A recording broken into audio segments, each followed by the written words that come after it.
Wonderful. So this year we are having our Code Red in services for Fire Prevention Month. My name is Terry Shaw, and with me is Jody Ireland. We're Education Associates, and we're very excited today to be having a special guest, Todd Barry, Community Safety Officer with the Calgary Fire Department. And we are celebrating 100 years of fire safety in Canada. Todd is going to talk to us about fire prevention, and then in 1 hour, he's going to talk to us about fire evacuation. If you cannot catch both sessions, we are going to record them and put them on CareWeb, so you'll be able to catch it at another time as well. So welcome, Todd. Thank you so much for joining us today. All right, well, thank you for having me. And yeah, I've got a PowerPoint presentation today, so I'll just share my screen here and then we can get started. So just bear with me for a moment. No problem.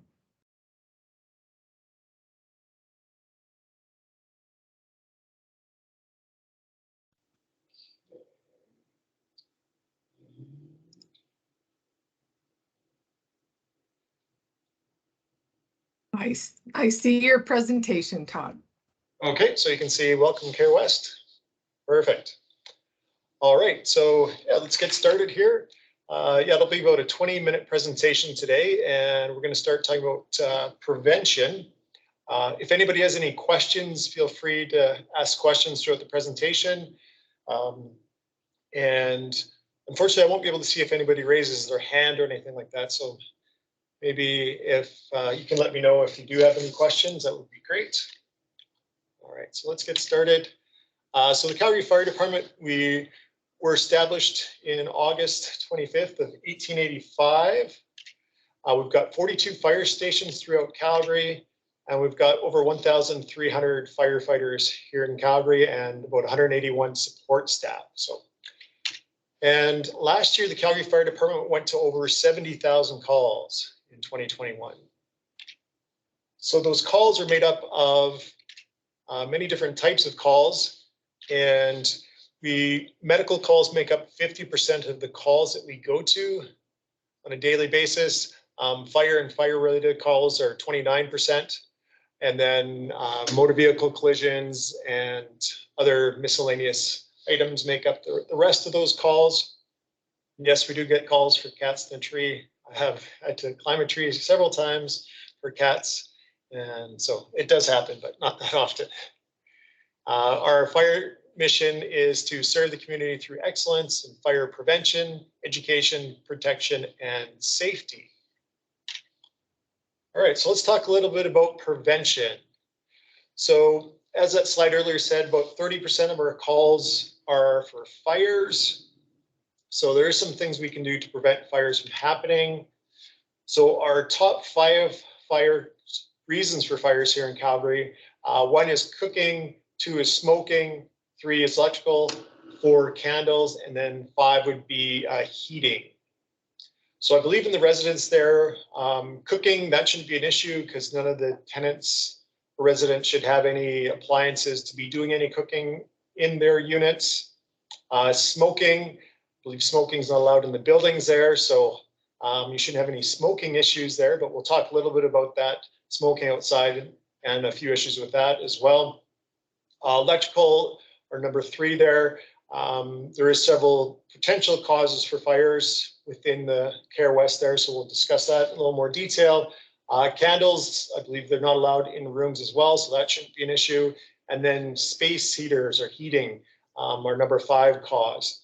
And one thing we've realized is that maybe space heaters isn't covered in your policies and procedures there, so they're going to be looking into that and seeing what their decisions are on space heaters in the future here. So I know cooking's not allowed in the units there, but for your own information there and at home, unattended cooking is our number 1 cause for fires. So you always want to stay and watch what we're heating, never leave it unattended.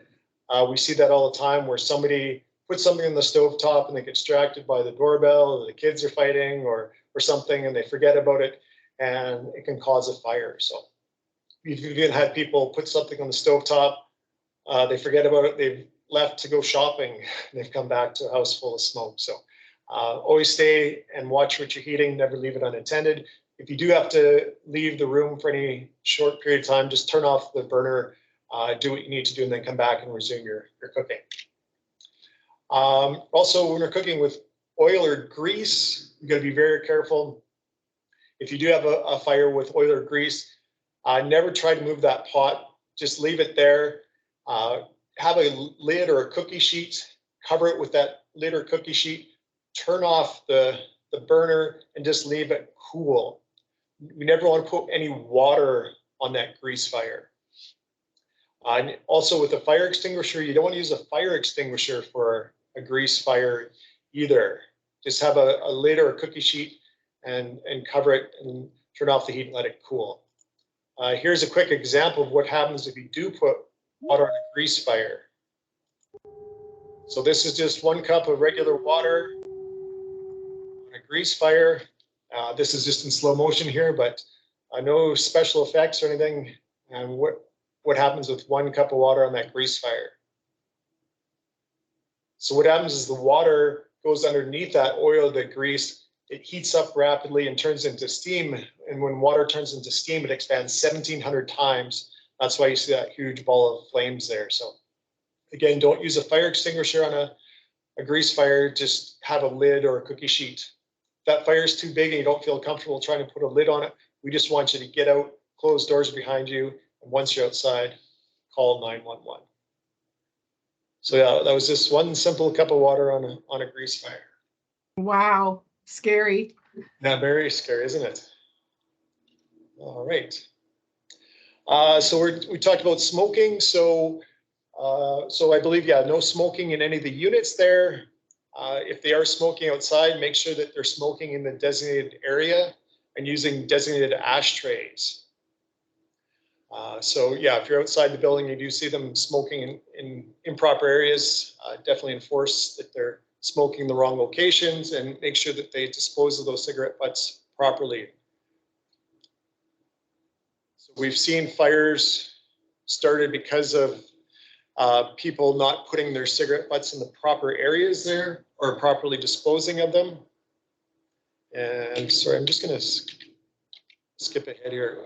Slides that over here. So like flower pots or planters, people think, oh, it's just dirt. I can put my cigarette butt in that and I'll put out that cigarette or cigar, whatever they're smoking.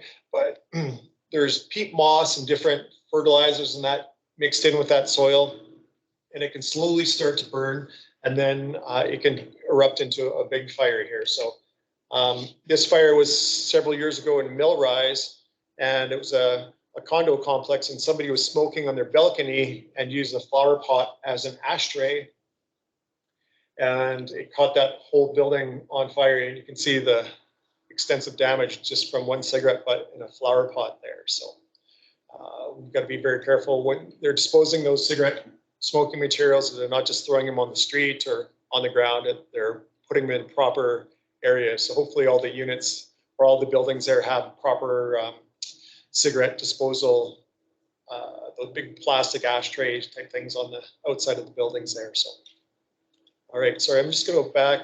Also with medical oxygen, if any of your residents have medical oxygen, it's very, very dangerous for them to be smoking on oxygen.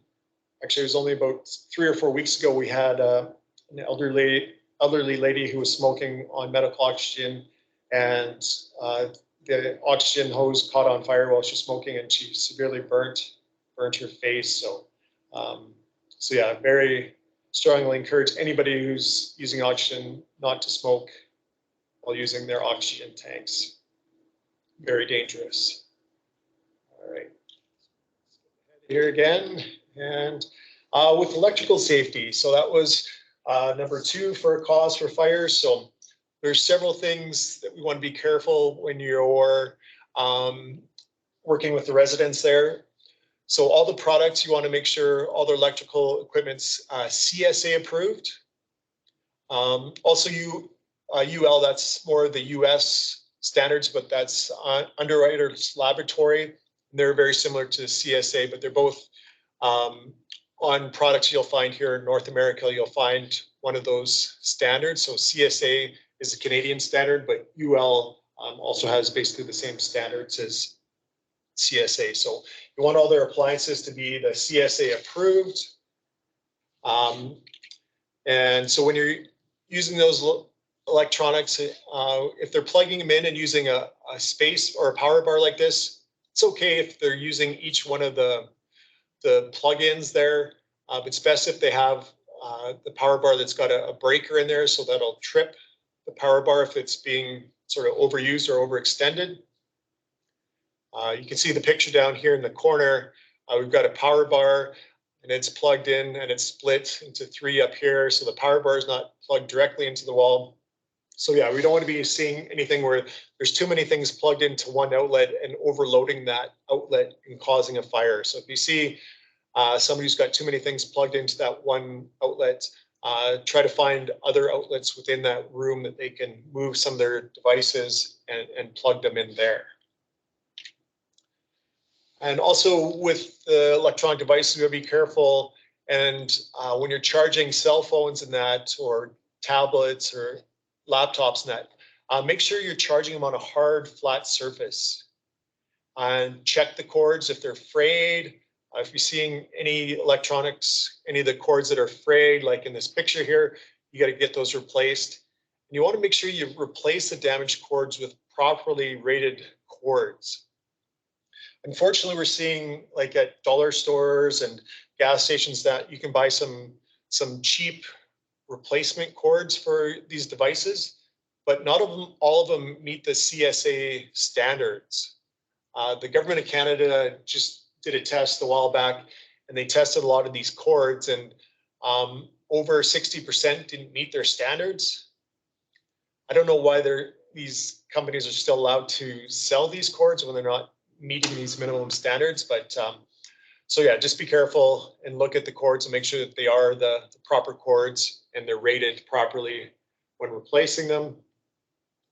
And we have seen more fires just charging those electronic devices. People are charging them on their beds. So make sure that all the residents are aware that it is dangerous to have them on their beds. Like I said earlier, just charge them on a hard, flat surface. And that way it's a lot safer. Those devices have a chance to cool properly when they're charging. If they're on a bed, they can get covered by blankets and pillows. And as they're charging, they can get really, really hot and start that fire. So another thing, I haven't had to respond to too many fires in care facilities there. But one fire I did have to respond to was, yeah, somebody had put a curling iron on a mattress, and that caused a fire inside the facility there. So, yeah, we've got to be careful with all devices like that. Anything that's heating, like hair straighteners or curling irons, that kind of thing, that they are placed on a hard surface as well. So space heaters, like I said, we're not 100% sure on them, but if they do have space heaters in the room, you want to keep them 1 meter from anything that can burn. So those space heaters need some space around them. You want to turn them off before you go to sleep at night and plug them directly into the wall. Don't use an extension cord or a power bar with that space heater. Just plug them directly into the wall.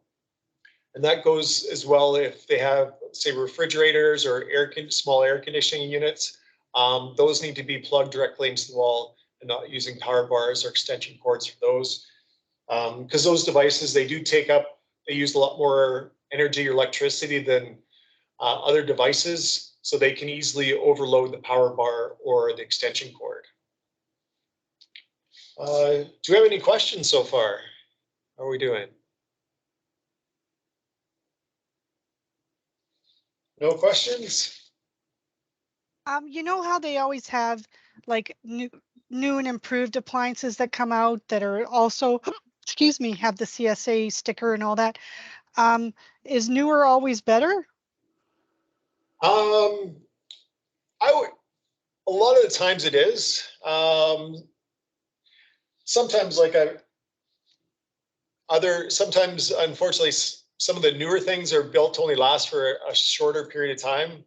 But I'm thinking more along the lines of like your furnace at home or hot water tanks. Like your furnace. Older furnaces last a lot longer than the newer improved furnaces, but for the most part, the newer and improved products are good, and as long as they're CSA tested, that they do have rigorous testing for those products. So, for example, with the space heaters, older space heaters, a lot of them didn't have a special mechanism that if they fell over, it would cut the power supply and prevent fires from happening that way. Whereas all the new space heaters, they've got a special, they have to have a special system in there. So if the space heater gets knocked over, it cuts the power to it and then reduces that risk of fire. So good. Thank you. Did that answer your question there? All right. Well, thank you. All right. Any other questions? Okay, well, let's move on. So now we're going to talk about fire extinguishers just a little bit here. We'll talk a little bit more about how to use them in the evacuation portion of it. But with a fire extinguisher, if you have one in your home, you want it to be an ABC extinguisher. A means it's good for wood and paper products. B is for flammable liquids. And C is for small electrical fires. So a fire extinguisher, they're good for small fires. So if maybe you had a small fire in a trash can or a small contained fire, then you want to use the fire extinguisher.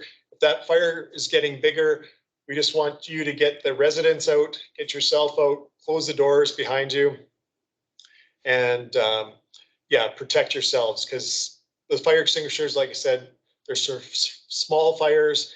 And with the fire extinguishers, depending on the size of it, there's only about 20 or 30 seconds worth of powder in those fire extinguishers. So if you are using that extinguisher, you're going to use that entire extinguisher on that fire. The acronym that you want to remember is called PASS. So if you're using that fire extinguisher, you're going to pull the pin, aim at the base of the fire. You're going to squeeze that handle and sweep at the base of the fire. Just keep sweeping it back and forth. So you want to make sure that you are about 6 to 8 feet away from that fire if you're using it. Stay a little bit lower if you can, and always make sure you have an exit behind you if you're going to be using that extinguisher. So we'll be talking a little bit more about that and the React in the next presentation here. So, yeah, if anybody else has any other questions here, I think we'll finish this presentation off, and then at 3:30 we'll see whoever is available for that one, and we'll see you then. So any other questions or concerns? I had a question from Signal Point. Okay. You were saying that the amount of time we have with the fire extinguisher is about 20 to 30 seconds. Yes. If we're successful in extinguishing in, say, like 5 or 10 seconds, do we still have to get rid of that fire extinguisher? Yeah, it's best just, I know it's going to make a mess, but it's best just to keep and dump that whole extinguisher on there.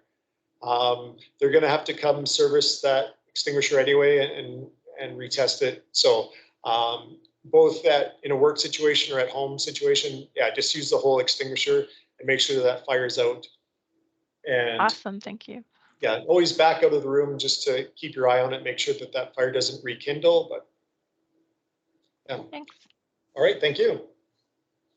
And just a reminder, what Terry and I teach for fire safety is the fire can be no higher than your waist and no wider than your body in order for you to fight that fire. Remember that fires double in size every 30 seconds, so it can get big really fast.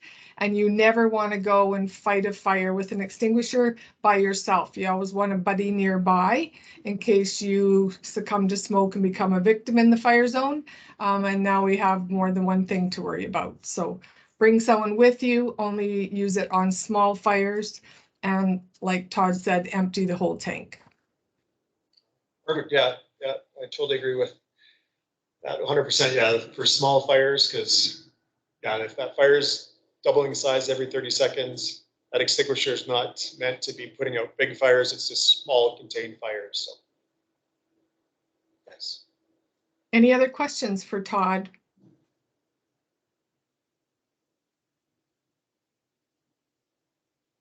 Okay, well, Hi, for this session. no, hi, Oh, Todd. sorry. I have one question in here. What's your Yes. current response time, average response time in Calgary to a fire? So our goal is to be at any fire in Calgary in less than 7.5 minutes. So that's including our time, like once we get the call to getting in the trucks and getting to a fire. It all depends on how far away that the care facility or the call is from the fire station. A lot of times we can make it there in less than that time, but like I said, it just depends on the location and how far it is from the fire station where the trucks are being dispatched from. But we do have 42 fire stations throughout the city, so we do have good coverage. But we were looking at, our goal is less than 7.5 minutes to any emergency there. So whether it's fire or medical, I know sometimes we can be a little strange, especially the ambulance getting to medical calls. So I'm sure you may have witnessed that in your work there, how long it's taking ambulances to arrive. So, Yep, thank you. all right, thank you. I just had a question about extension cords. Is it safe to use the extension cords with just 2 prongs on them? So it depends on what's being plugged into it. So if whatever unit you're plugging into that just has 2 prongs into a 2-prong extension cord, that's fine. If say you're plugging in maybe a small heater or something that's got the 3 prongs and you're plugging that into a 2-prong, then that's dangerous because it's not properly grounded in that. So, Thank but you. yeah, some of the older 2-prong extension cords are pretty thin and they're not rated for that high of a plug-in. So if you see like really old extension cords that are pretty thin, I'd be a little bit hesitant to have the tenants be using that. Maybe ask them to go and get a new extension cord, or if you have extension cords that they can use, then be a little safer that way. Good question. Anyone else?